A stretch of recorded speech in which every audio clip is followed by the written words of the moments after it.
Hola, ¿qué tal? Hoy en la materia de psicopatología voy a hablar un poco acerca de lo que es la evaluación multiaxial. Y bueno, entrando de lleno, primero hay que entender qué sería el enfoque multiaxial. Y dice que el enfoque multiaxial fue diseñado para resumir la información diversa importante para el caso de un individuo, más que para ofrecer una simple etiqueta. Es decir, en este enfoque multiaxial se va a encargar de evaluar diferentes áreas o aspectos del individuo para así conocer un poquito más acerca del mismo y no simplemente en dar un diagnóstico, sino conocer un poquito más acerca de su historia, un poquito más acerca de su entorno, de que incluso puede estar conectado con lo que vendría a ser el trastorno que padece. Eh, Dice que también sirve para describir a un individuo en términos de un conjunto de factores importantes en el aspecto clínico o ejes. Así bien, el enfoque multiaxial o la evaluación multiaxial va a estar dividido por ejes o áreas, que estos ejes vendrían siendo el área biológica o eje biológico, el social y el psicológico, que es como principales. Como dato general, dice que el primer sistema multiaxial aparece en una revisión del Manual de Diagnóstico y Estadístico de los Trastornos Mentales, que se conoce comúnmente como el DSM-3. Se presentó en 1980.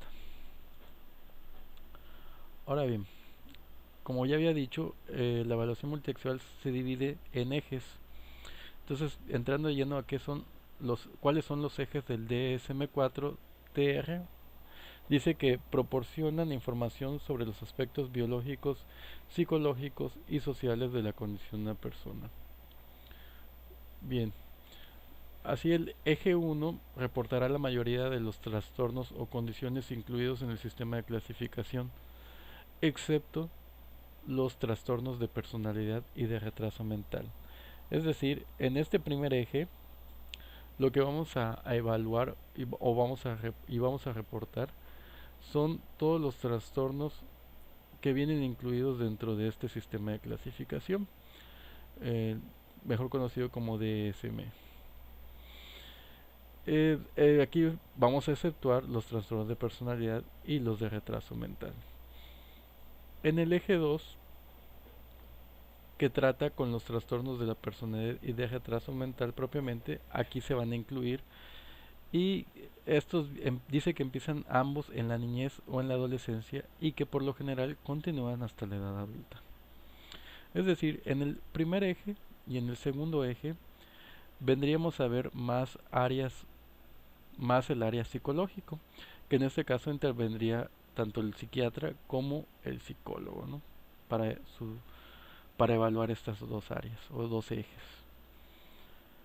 Posteriormente vamos a ir al eje 3, que vendría a describir más las condiciones biológicas. Dice, describe condiciones médicas generales que parecen relevantes para un caso. En este caso podría ser, por ejemplo, los antecedentes de un paciente con respecto a los ataques cardíacos. Se me ocurre también que podrían entrar, por ejemplo, un paciente con problemas de tiroides, ¿no? Que muchas veces eh, el paciente presenta pues enlentecimiento en su motricidad, por ejemplo, y es importante igual Cosma, en descartar la parte biológica en este caso si tuviera un problema de tiroides y no solamente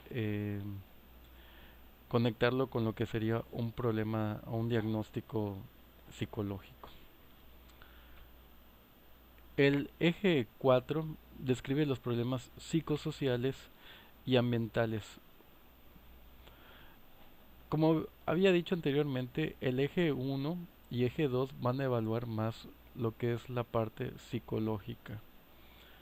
El eje 3 va a evaluar la parte o el área que tiene que ver con la parte biológica o médica, orgánica, ¿no?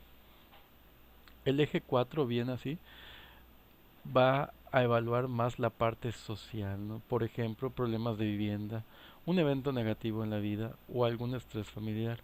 Esto toma vital importancia, por ejemplo, en el caso de pacientes con problemas de adicciones, ¿no? Em, ver qué tipo de familia tiene, dónde vive, o sea, y con quiénes se relaciona para poder incluso buscar una estrategia mejor para su tratamiento, ¿no? En este nos vamos a apoyar muchas veces de lo que son el área de trabajo social. Por último está el eje 5, la cual es una evaluación global del funcionamiento psicológico, social y de las actividades ocupacionales del paciente. Es decir, en esta quinta se va a aplicar una evaluación general, la cual se va a encargar de ver qué tan funcional es el paciente y qué tan peligroso es para su persona, así como para la gente que lo rodea. Esta evaluación se califica con una escala del 1 al 100, donde uno, aunque se escuche que está al revés, uno es el máximo riesgo hacia su persona y hacia los demás, y 100 es prácticamente que no existe ningún riesgo. Así, se evaluaría, quedaría la escala simplemente. Eh, pues esto es todo prácticamente lo que es la evaluación en cuanto a lo que es la evaluación multiaxial. Aquí les pongo por último un ejemplo de lo que son un formato de cómo se aplicaría más o menos una evaluación multiaxial. Y como bien vimos, el eje 1 entra en lo que son los trastornos clínicos, problemas que pueden ser objeto de atención, ¿no? Aquí vamos a ver cómo está el manual de clasificación. Vamos a poner el código del diagnóstico y su descripción. En el eje 2, los trastornos de la personalidad y de retraso mental, el código del diagnóstico y cómo aparece en el DSM-4. En el eje 3, las enfermedades médicas, y aquí nos vamos a guiar precisamente del CIE 9 que para, o el CIE 10, que para ahorita actualmente ya está el CIE 11, si no me equivoco, y es principalmente, o más bien, de donde nos vamos a basar para poder escribir los códigos de la enfermedad, ¿no, Diego? El eje 4, lo que viene relacionado a lo que son los problemas psicosociales y ambientales, que es lo que decía, evaluar prácticamente todo el entorno, problemas relativos al grupo primario, relativos al ambiente social, la enseñanza, problemas laborales, problemas de vivienda, económicos, etcétera, etcétera. Y por último, el eje 5, que es la escala de evaluación de la actividad global, su puntuación, y aquí marca el periodo del tiempo, ya que como bien saben, para evaluar o diagnosticar alguna psicopatología, lo principal es evaluar la intensidad y la duración de eh, dicha conducta, perdón. Y bueno, pues eso sería todo en cuestión de lo que es la evaluación multidireccional. Espero les sirva esta información y nos vemos pronto.